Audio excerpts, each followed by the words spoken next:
Olá pessoal, tudo bem? Bem-vindos a mais um webinário da Sinapse Biotecnologia. Meu nome é Pedro Paulo Gattai Gomes, eu sou assessor científico da Sinapse Biotecnologia e dessa vez iremos apresentar um webinário sobre a implementação de um biobanco. E o artigo que eu vou apresentar para vocês é esse artigo que foi publicado em 2022 na Biomarker Insights, uma revista especializada da área científica. Esse artigo, ele fala, então, o título dele é Propósito, Parceria e Possibilidades da implementação do biobanco do projeto de envelhecimento animal, envelhecimento de cachorros, né? Biobancos, eles têm dado apoio a estudos retrospectivos e prospectivos longitudinais por fornecer serviços padronizados para aquisição, transporte, processamento e armazenamento e distribuição de material biológico de alta qualidade, além de dados associados. Nesse artigo, os autores descreveram como projeto de envelhecimento canino, ou DAP, um estudo longitudinal de larga escala de cachorros domésticos, cães familiares, com aplicações traduzidas para humanos. Desenvolveu um biobanco de amostras biológicas caninas e dados associados. Coortes prospectivas longitudinais permitem o estudo do início e progressão de condições como envelhecimento, câncer e doenças cardiovasculares. Quando combinado com iniciativas de biobancos, o material biológico e dados associados, que os autores chamaram de BMAD, coletados dessas coortes, podem ser usados não apenas para estudos básicos prospectivos, mas também em estudos retrospectivos. A combinação de estudos longitudinais e biobancos tem promovido o avanço de pesquisa em vários campos, como exemplificado pelo Biobanco do Reino Unido, que é um grande estudo prospectivo de base populacional que permite a investigação de doenças genéticas e não genéticas, determinantes das doenças do envelhecimento, e o Framingham Heart Study, que vem coletando e distribuindo os BMAD relacionados com doenças cardiovasculares desde 1948. Então, para vocês verem, esse é um banco de dados bem antigo, né? Então, imagina a quantidade de informação e de dados biológicos que esse banco de dados não possui, né? O BMAD coletado e distribuído por esses dois estudos longitudinais, eles têm sido citados em mais de 6.000 publicações até o presente.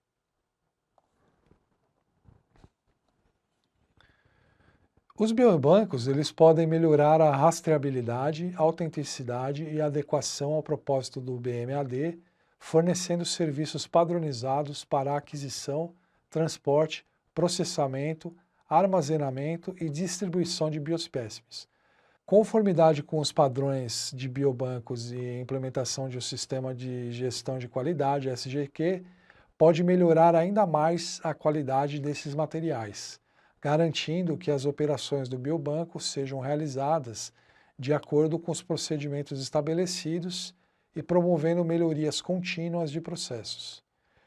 O Dog Agent Project, o DAP, é um estudo longitudinal e de envelhecimento no cão doméstico, cães familiares, que foi financiado pelo National Institute on Aging, ou NIA, que acompanha dezenas de milhares de cães de companhia nos Estados Unidos, a fim de identificar os fatores biológicos e ambientais que afetam o envelhecimento.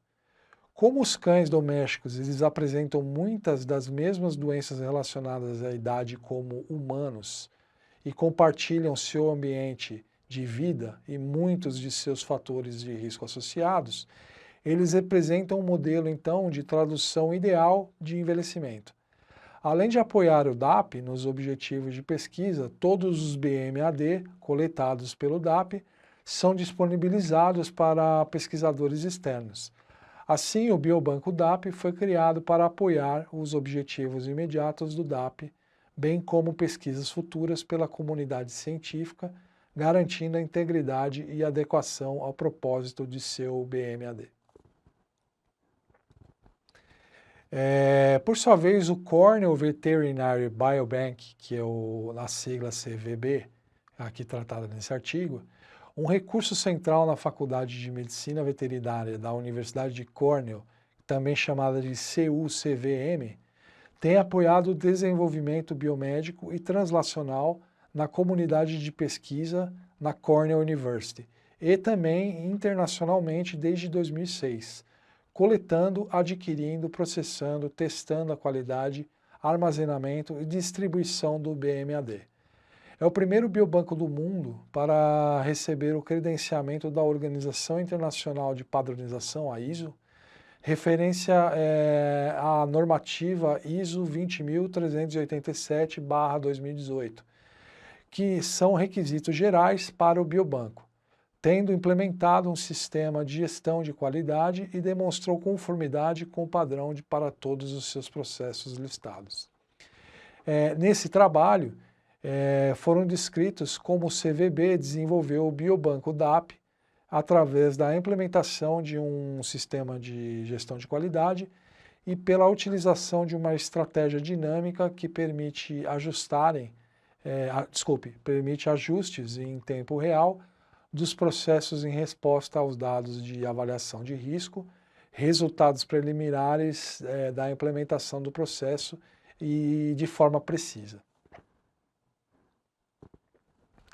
Como materiais e métodos, os autores, para o plano do DAP, de estudo e coleta de amostras, o projeto de envelhecimento canino tem como objetivo identificar os determinantes ambientais do envelhecimento em cães até 4 atividades de pesquisa exclusivas, sendo primeiro um projeto de fenótipo clínico, com o intuito de desenvolver novas métricas clínicas e físicas para análise de comorbidade, fragilidade e inflamação para definir uma idade de cão, um fenótipo da idade de cão.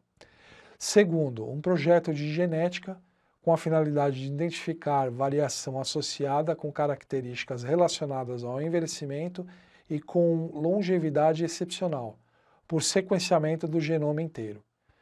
Terceiro, um sistema projeto de biologia que tem o intuito de desenvolver preditores de envelhecimento e características baseadas no epigenoma da célula mononuclear do sangue periférico, PBMC, microbioma fecal e metaboloma plasmático.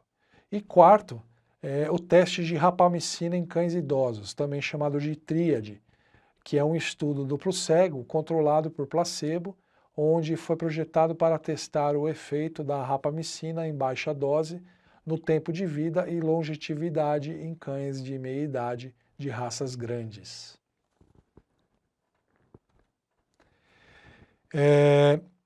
Proprietários de cães recrutados por meio de mídia convencionais e social foram convidados a indicar seus cães por meio do site do projeto, fornecendo o consentimento e preenchendo um questionário abrangente de saúde e vida para inscrição no projeto. Mais de 50 mil cães foram inscritos no projeto, sendo 10 mil foram selecionados para participar em coortes com de 3 amostras, com base em registros eletrônicos de qualificação médica veterinária. Os cães da coorte de fundação, chamada coorte de fundação, forneceram as amostras de bochecha como uma fonte de DNA para genotipagem por sequenciamento para identificar o determinante genético de características relacionadas à idade. A coorte de precisão, também chamada de coorte de precisão aqui pelos autores, dos cães forneceu bioespécimes anualmente, de forma anual, além de espécimes de suave de bochecha, para subsidiar o estudo de mecanismos moleculares e ômicos do envelhecimento, e os cães do coorte tríade, da coorte tríade, do projeto do tríade, forneceram os mesmos espécimes que a coorte de precisão, mas 2 vezes por ano, com exames clínicos complementares, a fim de determinar o impacto da intervenção através da rapamicina no envelhecimento. Todos os dados não identificados coletados pelo DAP incluindo resultados da pesquisa, análise de bioespécimes e dados ambientais, são disponibilizados no repositório de dados de pesquisa do DAP para apoiar a ciência aberta. Isso é muito importante para a pesquisa como um todo, né? Em relação ainda a materiais e métodos, né, o estabelecimento do Biobanco DAP, o pessoal do Biobanco DAP incluiu a equipe de gestão do CVB, que era composta pelo diretor, o diretor adjunto dos serviços clínicos e o diretor adjunto de serviços de laboratório. 2 especialistas técnicos em biobancos, um gerente de garantia de qualidade e especialista em marketing e comunicação. A equipe de gestão do CVB, ele participou de reuniões semanais da logística de amostras com DAP para orientar a arrecadação, o transporte, o processamento e o armazenamento dos materiais biológicos a serem feitos em conformidade com os requisitos normativos. Lembra que eu falei para vocês que esse biobanco tem um ISO, né? Então, tem normas, tem regras que devem ser seguidas e essas regras estão descritas aqui nesses requisitos. O gerente de garantia de qualidade do Biobanco DAP, juntamente com a equipe de gestão do CVB, ele participou de um programa de garantia de qualidade e reuniões com o Comitê de Controle de Qualidade, também chamado de QA/QC, para coordenar esforços educacionais e implementar práticas de garantia de qualidade ao longo do projeto.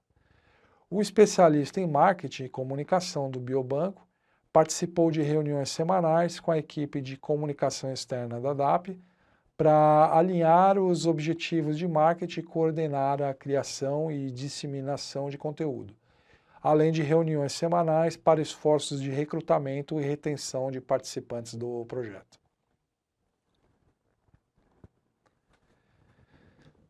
Ainda como estabelecimento do biobanco, uma fase piloto que foi realizada de fevereiro a maio de 2021, ela foi criada inicialmente e implementada pela equipe de pesquisa DAP para desenvolver, testar e otimizar o fluxo de trabalho e os processos associados à coleta de amostras dos cohorts de precisão e do TRIAD, incluindo a recepção, o processamento, testes de qualidade e armazenamento de material biológico no biobanco.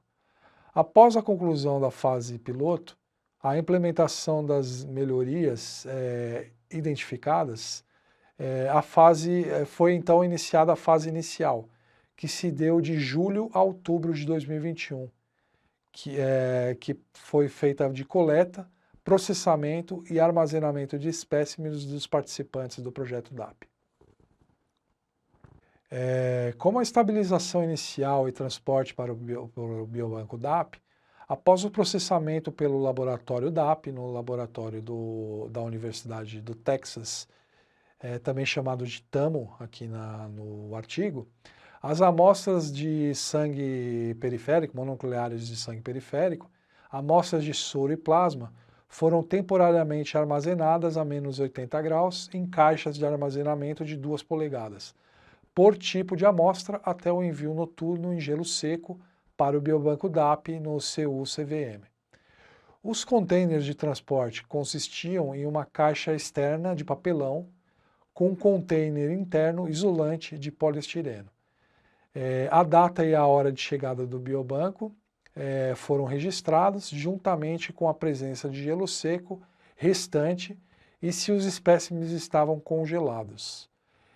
Amostras de sangue total preservadas em EDTA e armazenadas temporariamente a 4 graus no laboratório DAP do TAMO foram enviadas durante a noite para o biobanco DAP no CU-CVM semanalmente com compressas de gelo molhadas.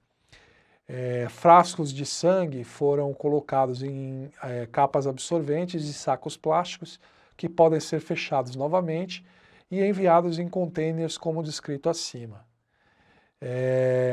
A data e hora da chegada ao biobanco foram registrados juntamente com uma leitura da temperatura de um dos espécimes usando um termômetro infravermelho. Isso foi informado por dados piloto anteriores, mostrando então uma variação mínima da temperatura entre tubos de sangue dentro de um container de transporte. Isso é importante, pessoal, da gente verificar isso, porque como esse artigo ele trata da implementação de um biobanco, todos esses detalhes devem ser considerados na implementação do biobanco. Então, por isso, né, como esse é um artigo científico, a gente tem materiais e métodos aqui para poderem serem seguidos e replicados posteriormente por quem quiser realizar a implementação de um biobanco. Aqui a gente tem nessa tabela os dados das amostras, tá? Só para vocês terem uma ideia dessas amostras que foram armazenadas, como anteriormente ditas, tá? Em EDTA. Quanto à recepção, né? Cada animal e seus espécimes correspondentes foram aderidos ao sistema de gerenciamento de informações do biobanco, também chamado de BINS, e dados de identificadores CVB exclusivos, vinculados aos identificadores DAPS atribuídos anteriormente, com a finalidade de permitir a rastreabilidade ao longo do ciclo de vida do bioespécime. Os dados de acesso eles foram transferidos automaticamente por meio de uma interface de programação de aplicativo, API, projetada então para coletar informações críticas do sistema DAP de captura eletrônica de dados, hospedado na nuvem da plataforma Microsoft. E sistema de caderno eletrônico de laboratório, o ELAB Journal ou ELAB Next, e submetido ao BINS do CVB.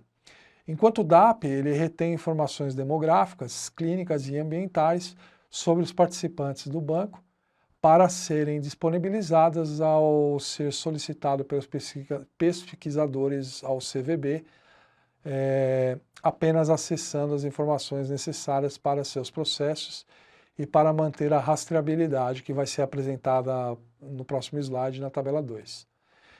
Isso evita a redundância desnecessária no armazenamento de dados e facilita o fluxo de trabalho de distribuição. O processo de acesso manual também foi desenvolvido como backup em caso de falha da API. Uma fotografia de cada tubo de sangue total mostrando ambos identificadores DAP e CVB foram ainda levados para demonstrar a rastreabilidade do espécime.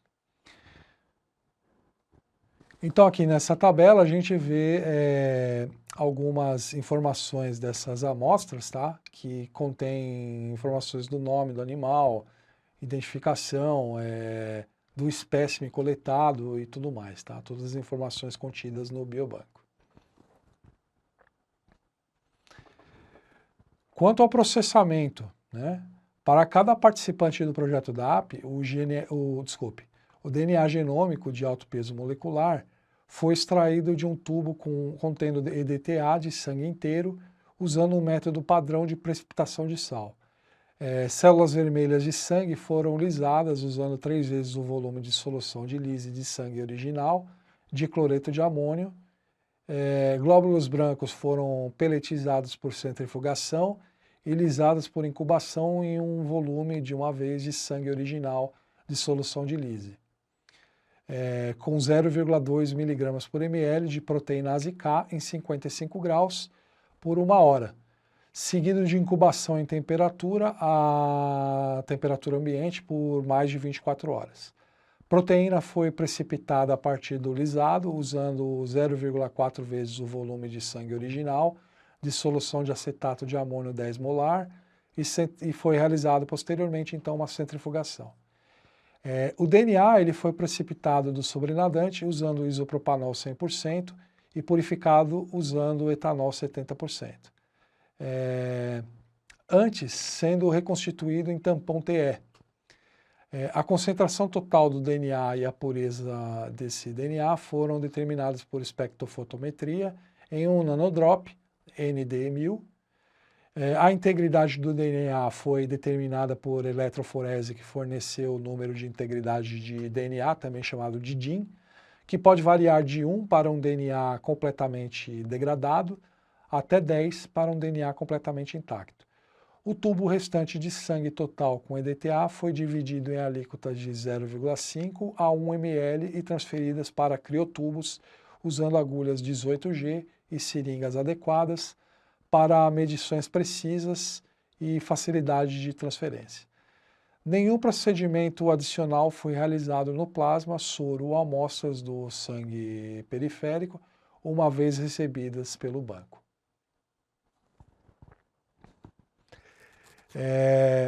Quanto ao armazenamento de longo prazo, os autores eles usaram alíquotas de DNA, sangue total, plasma e soro, que foram armazenados então em um freezer -80 em uma unidade de armazenamento automatizada. Alíquotas do sangue periférico, né, do sangue mononuclear periférico, eles foram armazenadas em nitrogênio líquido em um freezer automatizado BioStore 3 Cryo, de uma de nossas representadas, a Azenta Life Sciences. Todas as amostras elas foram armazenadas em criotubos com código de barras, sendo frascos de armazenamento com rosca externa de meio até 1,9 ml, codificados duplamente ou então tricodificados. A Azenta Life Sciences, da Azenta Life Sciences, desculpe. E ainda foram rotulados, tá? Com etiquetas de 1 polegada por meia polegada, com informações de identificação para rastreabilidade, incluindo então a identificação do animal para o projeto DAP, a identificação do CVB do animal, a identificação da amostra DAP e a identificação da amostra CVB, com todas as informações. E aqui nesse slide, a gente consegue então observar como que é esse BioStore, esse freezer que eles utilizaram para realizar esse armazenamento dessas amostras nesse biobanco. Esse BioStore, especificamente falando, né, ele usa vapor de nitrogênio, ele tem uma capacidade de até 630 criocaixas, que comportam até 63 mil tubos de 2 ml. Ele realiza um manuseio suave e automatizado das caixas. As caixas são retiradas em até 60 segundos, vocês conseguem observar essa torre aqui no freezer. Essa torre mantém todas as caixas em temperatura estável, tá? Para garantir as condições de armazenamento dessas amostras. A torre que mantém a temperatura estabilizada, como eu acabei de dizer para vocês. Tem um inventário totalmente integrado ao gerenciamento, como pode ser observado aqui nessa figura mais à direita, onde a gente observa um operador manuseando o sistema informatizado ligado ao freezer. Ele gera relatórios que apoiam o Compliance 21 CRF11, quando há necessidade, então, de utilização de Compliance, e ainda manter a temperatura por até 4 dias em caso de emergência. Além disso, né, como foi citado, os autores eles utilizaram os tubos que podem ser duplamente codificados ou tricodificados que a Azenta fabrica. Esses tubos, como podem ser observados aqui no slide, eles possuem diversos tamanhos diferentes, tá? De vários volumes diferentes. E duas coisas que são interessantes serem ditas. Essa caixa, ela tem o formato padrão da caixa utilizada geralmente em freezers -80, tá? E a Azenta, ela fabricou essa caixa de maneira que ela suportasse, ou ela comportasse, desculpe, melhor dizendo, né? Ela comportasse quase o dobro de tubos do que uma caixa de papelão comum, tá? Então, no mesmo espaço, você consegue ter mais, mais do que o dobro de tubos no mesmo espaço da caixa. E uma outra característica que é interessante eu citar aqui desses tubos é que os tubos com 3 códigos, né?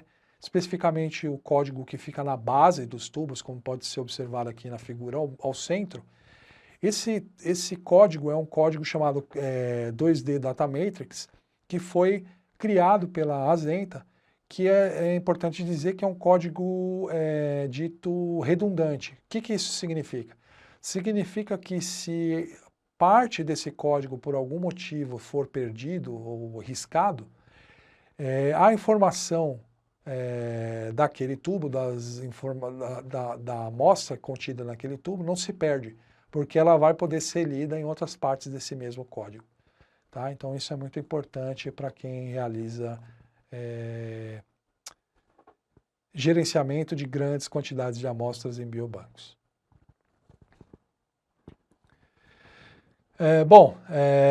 E aqui a gente tem mais detalhes, então, do transporte de bioamostra.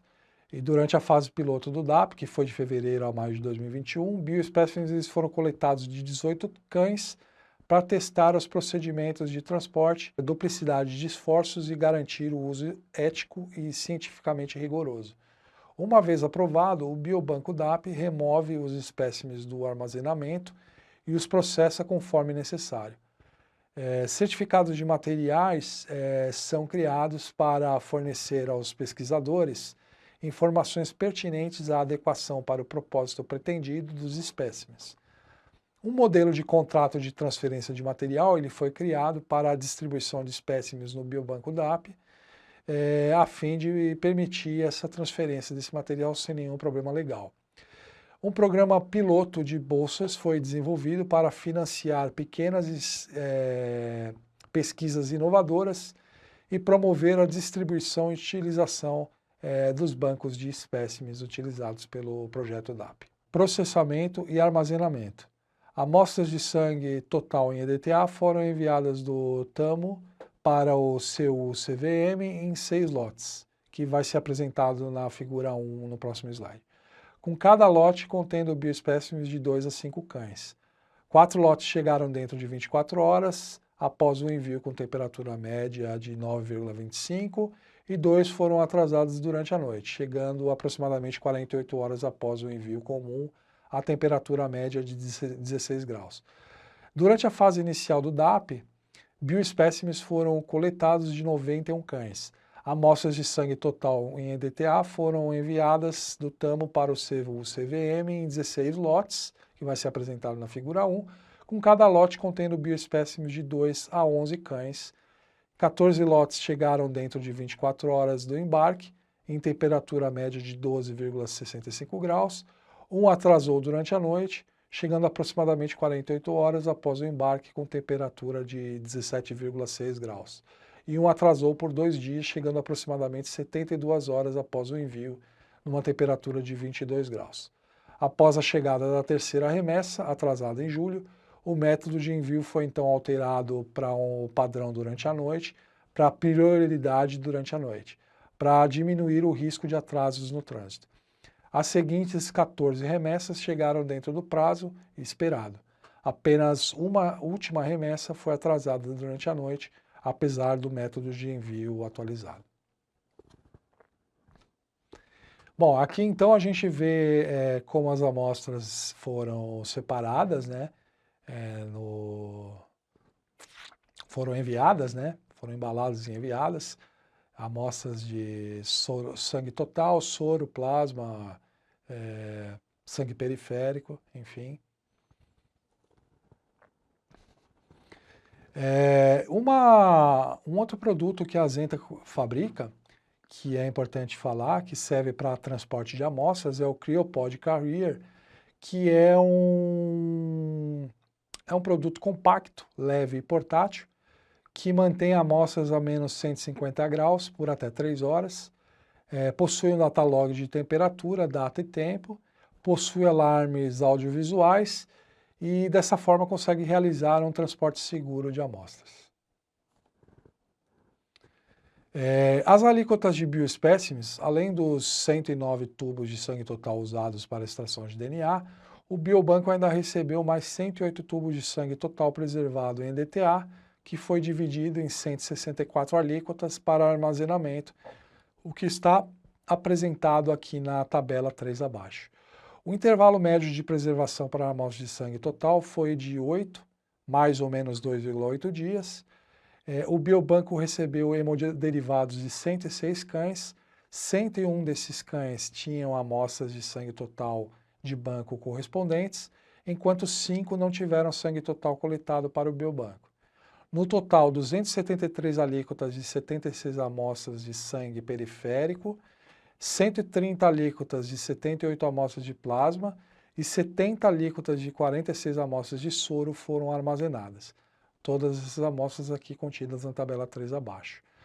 O intervalo médio de preservação para sangue periférico, plasma e soro, foi de 1,3 mais ou menos 0,8 dias, 1,3 mais ou menos 0,9 dias e 1,5 mais ou menos 1,1 dia, respectivamente. Para fazer toda a automatização desse biobanco, né, a gente ainda tem da Azenta um software que é chamado de Freezer Pro, que é um sistema de gerenciamento de amostra. Ele faz o gerenciamento completo da amostra. Com ele você consegue fazer um rastreio da amostra para dentro e para fora do freezer. Consegue relatório em múltiplos formatos para importar e exportar dados. Realizar buscas em tempo real e buscas inteligentes.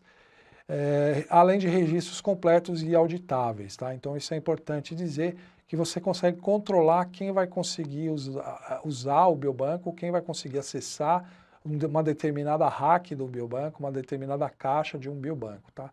E ter tudo isso auditado em tempo real.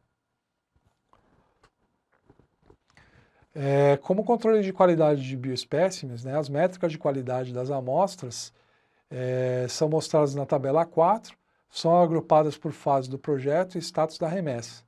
As amostras de sangue total chegaram ao seu CVM e foram processadas para a extração de DNA 9,1 mais ou menos 3,8 dias após a coleta. O volume total do sangue total disponível para extração do DNA variou de 0,1 a 3,3 ml, resultando em uma ampla gama de quantidade total de DNA extraído para cada exemplar.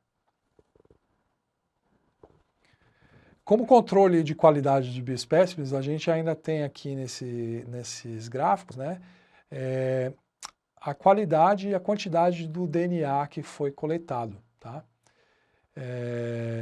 A gente observa que a grande quantidade desse DNA teve uma correlação negativa fraca, mas significativa, com o intervalo do processamento. Tá?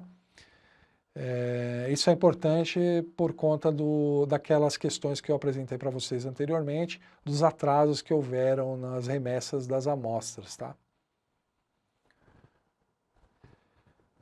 Quanto à integridade do DNA, né, essa integridade do DNA era alta, com 98 das 109 espécimes com número de integridade maior ou igual a 9, e as demais amostras com uma integridade maior que 7. Não havia nenhuma evidência de que o número de integridade desse DNA está associado ao status da remessa ou com a temperatura de chegada. Isso teve uma fraca correlação negativa significativa com o intervalo de processamento. Mais uma vez, o intervalo de processamento sendo significativo.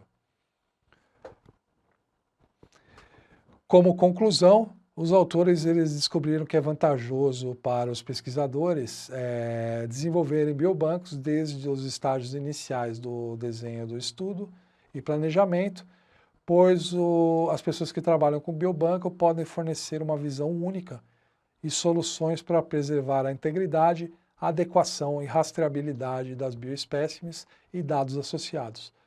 Assim como as fases piloto são um excelente método para identificar desafios e oportunidades de melhorias em um fluxo de trabalho, etapas frequentes de qualidade, seguidas pela implementação dinâmica de melhorias ao longo prazo, né, de longa duração ao longo do projeto, permitem que problemas e desafios sejam identificados e abordados em tempo hábil.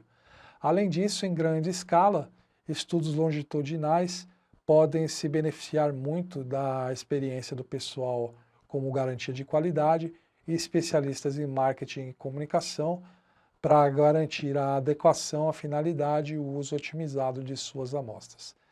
Essa abordagem colaborativa leva a resultados mais precisos e reprodutíveis para pesquisadores e maior sustentabilidade para biobancos, que ao longo do tempo irá então beneficiar o público em geral. Eu gostaria então de apresentar para vocês aqui algumas de nossas empresas representadas, tá? E o que eu tinha para apresentar para vocês hoje era isso. Aqui estão as nossas redes sociais, aqui se encontra o meu e-mail e o e-mail da Sinapse. Se caso vocês tiverem alguma dúvida ou quiserem conversar mais a respeito sobre biobanco, estamos disponíveis para vocês em nossos canais. Lembrar que em nosso canal do YouTube ainda ficam disponíveis todos os nossos webinários que podem ser assistidos quando se quiser, quantas vezes se quiser, da maneira que se quiser. Obrigado, pessoal, por assistirem a mais um webinário da Sinapse Biotecnologia e gostaria de lembrá-los do programa Fidelidade, que sempre tem benefícios exclusivos como promoções, doação de produtos e muito mais. Para participar do Sinapse Club, basta se inscrever no formulário abaixo sem nenhum custo. E até a próxima.